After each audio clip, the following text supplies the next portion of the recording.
जाना है आज अपने बच्चों के स्कूल पे, और स्कूल क्यों जाऊंगी वो मैं बताऊंगी, क्योंकि मैं थोड़ा सा जल्दबाजी हूँ। भैया आ गए हैं घर पे मेरे साथ जाने के लिए। मैंने भैया से कल ये बोल दिया था, मैंने कहा भैया आप आ जाना, मुझे स्कूल बहुत ज़्यादा ज़रूरी है, क्योंकि मेरी टीचरों से भी बात हुई थी और जो गाड़ी के बस वाले भैया है ना उनसे भी बात हुई थी। तो उन्होंने मुझसे ये कहा था कि एक बार स्कूल में आके ज़रूर बात करना, थोड़ी सी आपको रिक्वेस्ट करनी पड़ेगी, और स्कूल में आना तो बहुत ज़्यादा ज़रूरी है, क्योंकि मैं भी कुछ नहीं कर सकता हूँ इसमें, क्योंकि हमारी जो बस है ना वो बहुत ज़्यादा दूर होती है।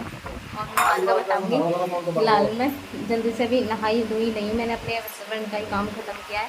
12 बजे भैया आ गए हैं, तो मैंने कहा मैं पहले ऐसे उल्टा सीधा पानी डाल के आपके साथ चल रही हूँ, बाकी का बाद में करूँगी, ठीक है। तो आज जा रही हूँ मैं बच्चों के स्कूल, हो गई हूँ जाने के लिए रेडी, और भैया भी हो गए हैं। और दोपहरी भी आप देख सकते हो, देखो कितनी तेज़ धूप है, 1 बज रहा है, और 1 बजे कैसी हालत होती है वो सब आप बहुत अच्छे से जानती हो। मैं भी एक स्टॉल ले आऊँ, वहाँ बने के लिए है ना, ये चुन्नी तो हल्की सी है एक और भैया को मैंने ऊँचा फटा हुआ दे दिया, ये देखो ला। तो मैंने भी ले लिया है एक स्टॉल बांधने के लिए चेहरे को, और भैया के लिए ये ले लिया है मैंने कॉटन का दुपट्टा। और अब जैसा भी हो जाना तो पड़ेगा ही, भैया को इतनी दूर से बुलाया है। भैया आ जाओ, ये ठीक है कॉटन चलो।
चलो चलो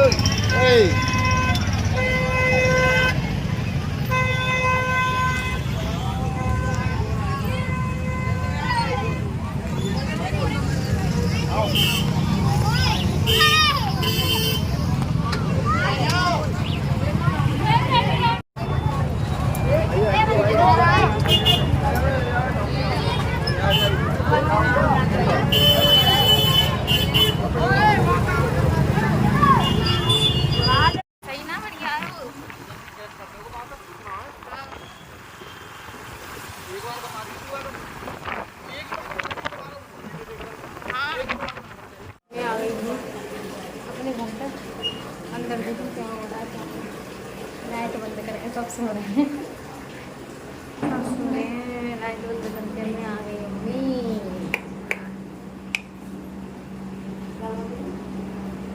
बाहर है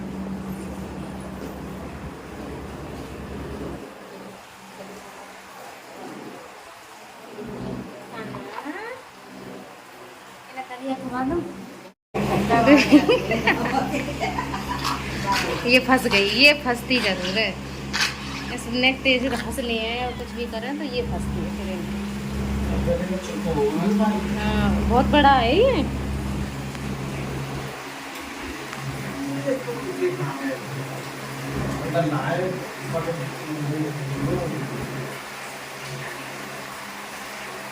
तो होल्डर खराब है यार, ये भी नहीं चल रहा था।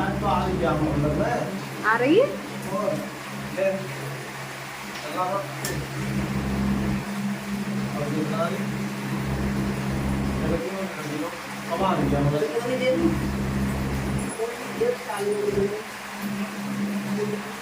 चटनी तो होने सब, सब होने। अरे वो तो ऐसा खींचने की पूरी है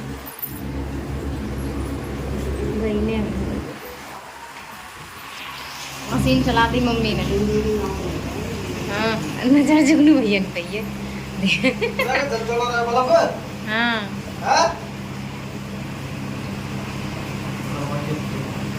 भैया नजर कुछ और ही कमी है। ऐसा तो ना लाइट एक तार में आ रही हो तो हमें दिखाई दे रही होगी लाइट आ रही है, चलती लाइट पे काम कर रहा है।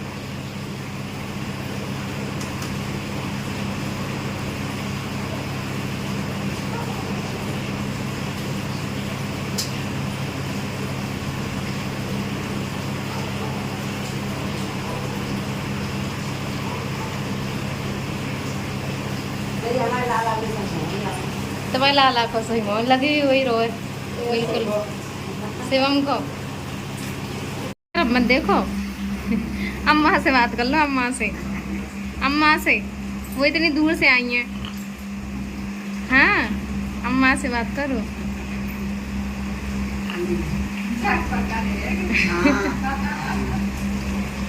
अम्मा से कर लो। देखो बुआ आई है, दूध बुआ है आपकी, दूध बुआ।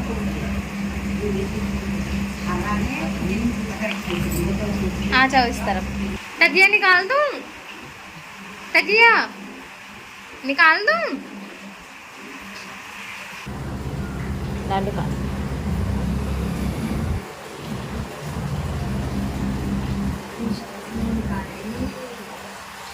बहुत पुरानी फ्रेंड है है ना। हाँ और ये भावना है ना, ये पहले मुझसे ही सारे कपड़े सिलवाती थी। मैंने एक दो बार इनकी बातें भी की है आप सभी से, मैंने बोला है तुम्हारे लिए वीडियो में। हाँ शायद वो वाला सीन तुमने ना देखा होगा। मैं बोलती थी जैसे मैं सिलाई वगैरह वहाँ डालती हूँ ना वीडियो, तो मैंने बोला था, मैंने कहा वहाँ भावना है वो मुझसे सिलवाती थी, उन्हें मेरे सिले को बहुत पसंद है। तो यही है वो भावना जिनकी मैं बताती थी और ये कि अरे भावना, ये दोनों ही भावनाएं हैं भावना। हाँ भाव। अब देखो आते ही सबसे ज़्यादा खुशी इन दोनों भावनाओं को ही हुई है मेरी।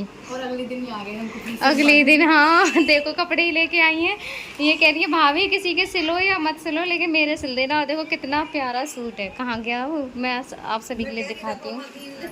हाँ बहुत ही प्यारा है, इसमें से सूट बहुत सुंदर लगेगा बनने के बाद। ये देखो आप सभी बताना कैसा लग रहा है। बहुत प्यारा, जब सिल जाएगा ना, मैंने बोल दिया है, मैंने कहा कितना भी समय लगे ये मत बोलना कि भाभी ने इतना समय लगाया, धीरे धीरे बनाऊंगी, फ़िलहाल तो बनेगा ही नहीं।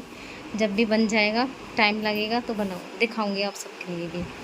और ज़रूर बताना, मुझे बहुत प्यारा लग रहा है, सच में सुंदर है ये बहुत। और तुम पे बहुत अच्छा लगेगा क्योंकि भावना भी हमारी बहुत अच्छी है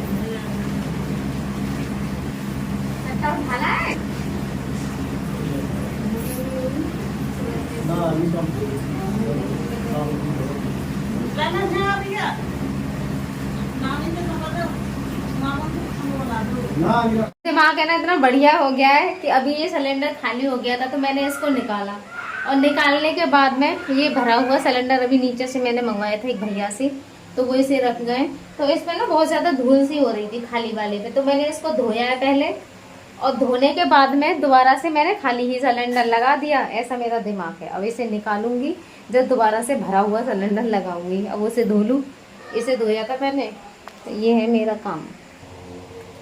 तो अब इसे निकाल दूँ, खाली निकाला और खाली को ही मैंने दोबारा से लगा दिया धो धा के।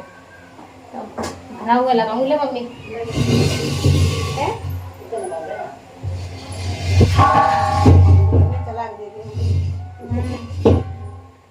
ये दोबारा से धोया है मैंने दूसरा सिलेंडर, जब लगा रही हूँ इसको मैं, एक बार तो मैंने खाली ही लगा दिया।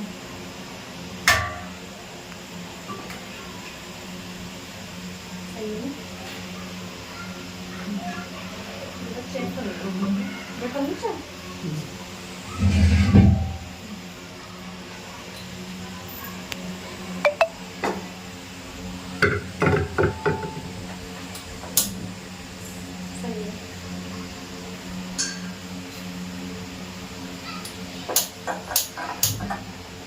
सही है,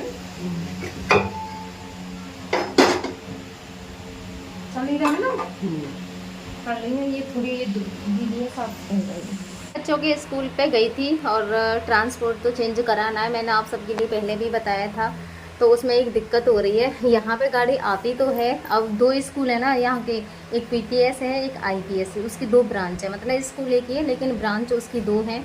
तो ये जो जाते थे ये पीआईएस में जाते थे, और जो दूसरा है वो है पीपीएस। तो यहाँ पे पीपीएस की तो आती है, और वो भी मतलब अंदर गांव में तो एक भी नहीं आती है, एक आती है यहाँ पे अड्डा है कोई, वहाँ आती है। और जो मेरे बच्चे पीआईएस में, जो पीआईएस की है वो बहुत ही उधर जाके रह जाती है जहांगीरपुर में। तो जहाँ पहले जाते थे, मैंने उन्हीं अंकल से, इन वाले अंकल का नंबर लिया। मैंने कहा आप मुझे उनका नंबर दे दीजिए, मैं उनसे बात कर लूँगी। तो मैंने उनसे बात की तो वो कह रहे थे कि सिस्टर बहन जी वहाँ तक तो गाड़ी आती ही नहीं है।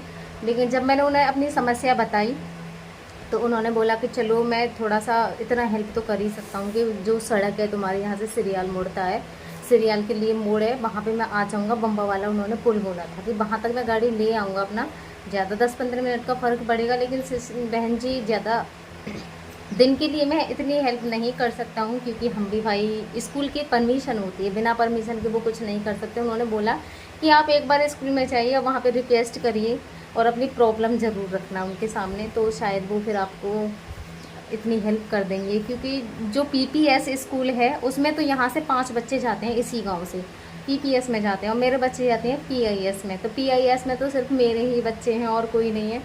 तो मैंने कहा अगर नहीं हो पाएगा तो ट्रांसफ़र हो जाएगा बच्चों का, उस स्कूल में से इस वाले में कर दूँ। पर क्या है कि इनकी यूनिफॉर्म वगैरह सारी चीज़ें आ गई हैं, और देखते हैं क्या होता है। क्योंकि पीपीएस की जो यूनिफॉर्म है वो अलग है और पीआईएस की जो यूनिफॉर्म है वो अलग है। तो यहाँ बड़ी दिक्कत आ रही थी। फिर मैंने अपने भैया को बुलाया, वो कह रहे थे स्कूल तो जाना पड़ेगा। फिर भैया को मैंने बुलाया। देखो भैया के इन 2-3 दिनों में ही कम से कम 3-4 चक्कर हो गए। और मेरा मायका इतनी पास भी नहीं है, दूर पड़ता है, अलीगढ़ के पास है। यहाँ से 70-75 किलोमीटर होगा ना मम्मी? हाँ इतना ही है, 75 किलोमीटर के आसपास होगा मेरा गांव यहाँ से, और रोज़ आना तो मुश्किल तो होता ही है। दूसरा कि गर्मी इतनी ज़्यादा है और उनकी दुकान भी है, और छोटा वाला तो नोएडा रहता ही है। तो उनको मैंने वहाँ से बुलाया, बेचारे को वहाँ से आए, फिर मेरे साथ स्कूल गए, वहाँ पे जाके बात की। अब वहाँ पे ये कह रहे थे कि बहन जी हो ही नहीं पाएगा, गाड़ी वहीं तक आती है। फिर उन्होंने बोला कि प्रिंसिपल मैम से जाके बात करो। फिर प्रिंसिपल मैम से बात की। अब यह भी बात कर जब करती हूँ तो मैं अभी थोड़ी बस ऐसी हूँ बात करने में, मैं जितनी स्ट्रॉन्ग आप सबके लिए दिखाई देती हूँ तो मुझे थोड़ी सी समस्या होती है, मैं रोने बहुत जल्दी लगती हूँ। जब भी पहले जीजू मेरे साथ जाते थे ना तो मैं सारी चीज़ें उनके ही ऊपर छोड़ देती थी, वो ही बातें कर लेते थे सभी से। क्योंकि मैंने कई बार नोट किया था, मैं ऐसे बात करने बैठती थी जहाँ बात पापा की आती है ना तो मैं फिर ऐसे ही हो जाता है, तो मैं उनसे बोल देती, मैंने कहा आप ही बात कर लो, मुझे नहीं करनी है। लेकिन यहाँ पे फिर मैंने ही बात की और अपनी प्रॉब्लम भी बताई। तो फिर उन्होंने बोला है कि जो भी होगा आपकी समस्या का समाधान ज़रूर होगा। एप्लीकेशन उन्होंने लिखवा ली है, नंबर मेरा ले लिया है, वहाँ से कॉल आएगी, देखते हैं फिर क्या होता है। वरना तो फिर वहीं पे छोड़ने जाना पड़ेगा। इतना ज़्यादा नहीं है, बस ये कह रहे थे कि पापा अगर मैं नहीं हुआ बाई चांस घर पे तो कौन जाएगा छोड़ने। तो वो समस्या तो वैसे भी आने वाली है, क्योंकि छोड़ने तो उन्हें फिर भी जाना है बच्चों को। अगर थोड़ी इधर आ जाएगी बस फिर भी छोड़ने ही जाना है, तो वो समस्या फिर भी रहेगी। अगर वो घर नहीं रहेंगे तो फिर कौन जाएगा छोड़ने, घर पे ही रहेंगे बच्चे, कोई है भी नहीं है। अगर ट्रांसफ़र हो जाएगा तो भी सबके 2-2 बच्चे हैं, सब अपने अपनों को छोड़ने जाते हैं। उधर से लेके आना भी 4 बजे। तो आप सभी प्रे करना थोड़ी सी सब कुछ ठीक हो जाए, बच्चों की जो प्रॉब्लम है वो सॉल्व हो जाए। और बच्चे स्कूल तो जा रहे हैं। वो गाड़ी वाले अंकल, आज उनका सुबह भी कॉल आ गया था कि बहन जी आपने बच्चे नहीं भेजे, थोड़े से लेट हो गए थे। मैंने कहा नहीं भैया बस पहुंचने ही वाले होंगे, मैंने तैयार करके भेज दिए हैं, पापा वहाँ पे जाने वाले होंगे। वही है कि समस्या जब सब सुनते हैं तो सभी सोचते हैं थोड़ी सी हेल्प हो जाए, बस एक हेल्प के तौर पे। वो बेचारे अभी तक उन्हें परमिशन मिली नहीं है, वैसे मैंने एप्लीकेशन दे दिया है, विदाउट परमिशन नहीं वो आ जाते हैं लेने के लिए। कह रहे थे आप स्कूल में एक बार बात ज़रूर कर लेना। तो बात तो मेरी हो गई है और आप सब करना कि सब कुछ ठीक हो, और सब कुछ ठीक ही होगा। बस ये साल तो काटनी ही है जैसे भी है। और रेडिसन है उसकी भी नहीं आती है यहाँ पे, आती तो है मतलब सभी की आती हैं, लेकिन गांव से बाहर ही आती हैं। वहाँ पे भी गांव से बाहर ही आती थी। वहाँ पे ये था कि मैं छोड़ आती थी, बाबा थे वो ही जाते थे छोड़ने के लिए। शुरू में मैं गई थी, जब उनके नाती का एडमिशन हो गया था तो वो ही छोड़ने जाते थे और वो ही वहाँ से लेके आते थे। और यहाँ पे भी कोई ना कोई तो खैर हो ही जाएगा, देखते हैं अब क्या होता है। तो मिलते हैं कल फिर एक नई वीडियो के साथ में। मम्मी ने अगले मशीनें रोक ली, हमारी मम्मी की मशीन ना रुकती, जब भी आती है ना सिलाई लेके बैठ जाते हैं। मेरे को लग गया चश्मा, चढ़ गया और लेके बैठी मशीनें। ये मशीन भी मेरी 3.5 साल बाद चल रही है। मैंने कहा अब इसकी मालकिन आ गई है। मशीन की मालकिन आ गई, अब ये दिन रात फिर चलेगी। अब तो खैर ना चल रही, क्योंकि अब मेरे बस की नहीं है, सिलाई नहीं कर सकती मैं। सिलाई बस जो भावना है ना, वो मुझे ये कहनी है भाभी, मैं किसी को बताऊंगी भी नहीं कि ये भाभी ने सिला है, बस आप मेरा ये सिल देना। मैंने कहा ठीक है, वरना सिलाई करना तो इम्पॉसिबल है, मैं खुद भी नहीं सिल पाती। मैंने उनसे बोल दिया है, मैंने कहा जितना भी टाइम लगेगा धीरे धीरे करके ही, थोड़ा सिला थोड़ा कल सिला, ऐसे करके मैं सिलूँगी, ऐसे ही हो पाएगा। तो जय श्री कृष्णा, राधे राधे। फिर मिलते हैं कल एक नई वीडियो में। अगर वीडियो अच्छी लगे तो चैनल को सब्सक्राइब ज़रूर कर लीजिएगा।